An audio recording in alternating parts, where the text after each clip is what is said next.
Hello guys and welcome back to my channel tech fetch and fun. मैं हूं शुभम और आज मैं आप सबको बताने वाला हूं कि how to make velocity time graphs और लर्न वेलोसिटी टाइम ग्राफ्स और how to draw it and how to understand it.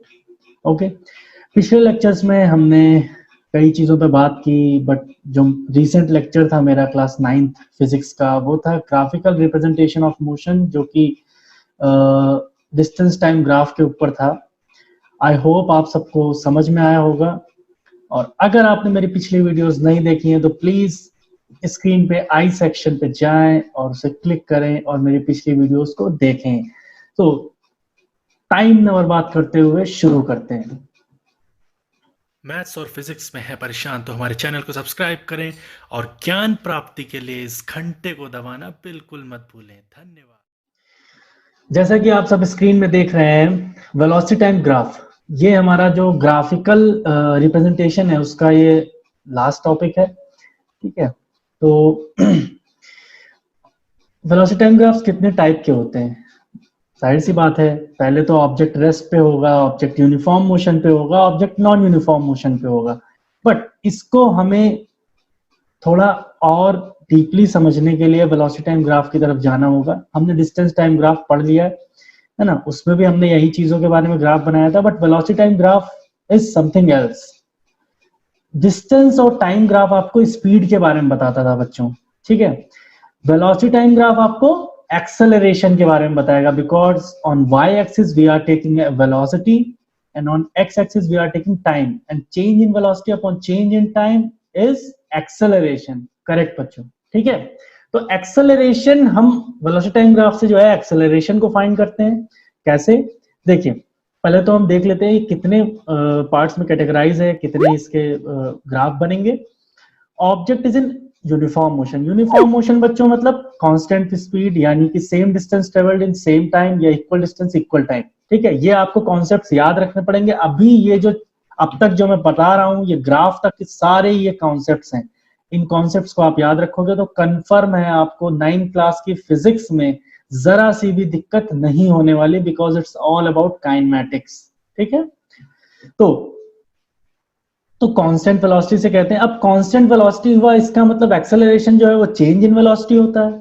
अगर इंक्रीज हुई वेलोसिटी टाइम के साथ साथ तो उसको पॉजिटिव कहते हैं एक्सेलरेशन, अगर डिक्रीज हुई वेलोसिटी टाइम के साथ साथ तो उसे नेगेटिव एक्सेलरेशन कहते हैं। लेकिन यहाँ जब वेलोसिटी चेंज ही नहीं हो रही है तो इसको हम जीरो एक्सेलरेशन कहते हैं। ठीक है, सेकंड जो हमारा ग्राफ है वो object moving in uniform positive acceleration, यानी वेलोसिटी में चेंज कैसा हो रहा है? पॉजिटिव चेंज हो रहा है। Object is moving in uniform negative acceleration, यानी here acceleration is uniform, यानी change in velocity uniformly है, यानी equal change in velocity in equal interval of time, जो कि मैं बता चुका हूं। और यहाँ पे uniform negative acceleration, यानी जो acceleration है वो negative है, यानी इस वेलोसिटी क्या हो रही है? डिक्रीज कर रही है टाइम के साथ साथ, यानी चेंज इन वेलोसिटी जो है वो यूनिफॉर्म है, वो कांस्टेंट चेंज इन वेलोसिटी है और वो डिक्रीज कर रही है।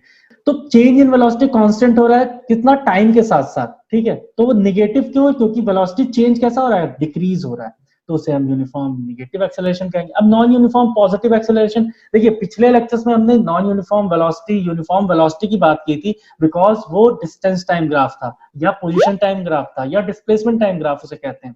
लेकिन यहाँ पे वेलोसिटी टाइम ग्राफ है, तो यहाँ पे जो बात होगी वो होगी एक्सेलरेशन की, यानी जीरो एक्सेलरेशन माने कांस्टेंट वेलोसिटी या स्पीड या uniform motion, positive acceleration, uniform acceleration, non uniform acceleration. ठीक है, तो यूनिफॉर्म एक्सेलरेशन में दो होते हैं, पॉजिटिव और नेगेटिव, और नॉन यूनिफॉर्म एक्सेलरेशन में भी पॉजिटिव और नेगेटिव एक्सेलरेशन होते हैं।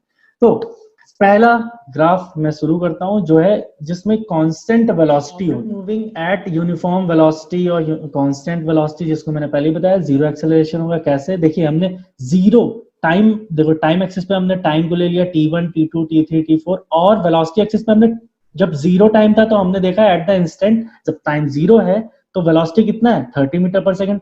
2 सेकंड बाद फिर से वेलोसिटी, जिसको हमने v2 वेलोसिटी लिया है 30 मीटर पर सेकंड। ऐसे ही जब जाएगा तो ये वेलोसिटी का जो ग्राफ है, जो ग्राफ जा रहा है वेलोसिटी टाइम ग्राफ, ये हॉरिजॉन्टल टू या पैरेलल टू एक्स एक्सिस जा रहा है, और इसे हम कहेंगे that object is moving in uniform velocity and it is at zero acceleration, क्योंकि वेलोसिटी में कोई चेंज नहीं हो रहा है बच्चों।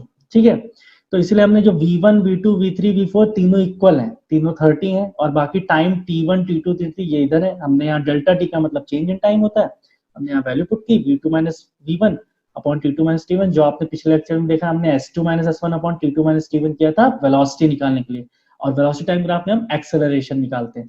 तो देखिए 0 मीटर पर सेकंड स्क्वायर आ रहा है, जो कि एक्सेलरेशन की यूनिट होती है। अब आप लोगों के लिए क्या काम है, आप निकालेंगे ऐसे ही इसी फॉर्मूले से a2 और a3, और जब आप निकालेंगे तो आप देखेंगे कि a1 a2 और a3 तीनों 0 मीटर पर सेकंड स्क्वायर के इक्वल है, यानी एक्सेलरेशन इज 0 व्हेन, कब होता है, when the body is moving under uniform velocity या moving with a constant velocity. Okay, now moving at uniform positive acceleration. अब यहाँ पे देखिए हमने वो टाइम एक्सिस ये ले ली, ये वेलोसिटी इसको v1 मान लिया, ये v2 v3 ये v4 और ये 5 v5 हो गया।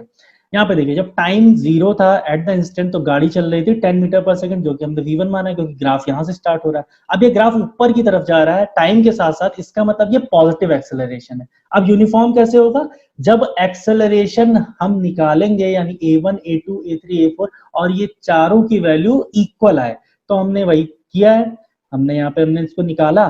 देखिए a1 v2 minus v1 upon t2 minus t1, v2 is 20 minus 10 upon time जो है 2 माइनस 0 हमने किया 5 मीटर पर सेकंड आया। अब आप जब फाइंड करेंगे a2 और a3 तो वो भी हमारा 5 मीटर पर सेकंड आएगा, यानी +5, यानी कि देखिए ये जो स्ट्रेट लाइन जा रही है, जो स्लोप जाता है स्ट्रेट है ना पॉजिटिव डायरेक्शन में, इसको हम पॉजिटिव डायरेक्शन में ही लेते हैं। अगर ये प्लस है तो ये जो प्लस आ रहा है +5 मीटर पर सेकंड स्क्वायर, तो इसे हम यूनिफॉर्म एक्सेलरेशन कहते हैं, वो पॉजिटिव वाला। Is that clear? Now negative, अब नेगेटिव में क्या होगा, हम जब स्टार्टिंग में देखेंगे तो वेलोसिटी बहुत ज्यादा रही होगी, जैसे ही अगर एट द इंस्टेंट हम जैसे ही देखना स्टार्ट करेंगे यानी टाइम तब स्टार्ट होगा, तब एट द इंस्टेंट टाइम हमारा 0 लेंगे t1, और जब टाइम बढ़ता जाएगा तो देखेंगे वेलोसिटी एक यूनिफॉर्मली यानी चेंज इन वेलोसिटी जो है वो इंटरवल टाइम के साथ साथ जो हो रहा है वो डिक्रीज कर रहा है, यानी वेलोसिटी कम हो रही है। तो हमारा जो स्लोप आ रहा है वो देखिए ऐसे नीचे की तरफ आ रहा है, यानी जब टाइम 0 था तो वेलोसिटी सबसे ज्यादा थी, जैसे ही टाइम कम होता जा रहा है तो वेलोसिटी भी कम होता जा रहा है। इसीलिए अब देखिए फाइनल माइनस इनिशियल वेलोसिटी होता है। अब यहाँ पे जो हमने v2 लिया है ये 40 है, v1 50 है। इस सेक्शन पे देखिएगा आप 40 फाइनल वेलोसिटी है, कितने टाइम के बाद, 2 सेकंड के बाद, यानी टाइम जब 2 था। तो देखिए 40 माइनस 50 यानी v2 minus v1 upon t2 minus t1, ये हमारे -5 मीटर पर सेकंड स्क्वायर आ रहा है। इसका मतलब ये यूनिफॉर्म है। यूनिफॉर्म कैसे पता चलता है, जब स्ट्रेट स्लोप जाता है, ठीक है, पैरेलल ना हो, वो स्लोप फॉर्म में हो, और ये स्लोप फॉर्म में ही है, और ये माइनस है तो इसका मतलब निगेटिव। तो निगेटिव यूनिफॉर्म क्या आ रहा है, एक्सेलरेशन आएगा। तो वेलोसिटी टाइम ग्राफ में अगर ये स्लोप ऐसे रहेगा तो यानी निगेटिव डायरेक्शन में, यानी नीचे की डायरेक्शन में स्लोप आ रहा है, तो इसका मतलब निगेटिव है, और निगेटिव यूनिफॉर्म एक्सेलरेशन कहलाएगा। पिछले वाले में ये स्लोप ऊपर की तरफ जा रहा था, टाइम के साथ साथ आप देख रहे थे वेलोसिटी भी बढ़ रही थी, इसका मतलब वो यूनिफॉर्म पॉजिटिव एक्सेलरेशन है। Is it clear? तो आपको A2 और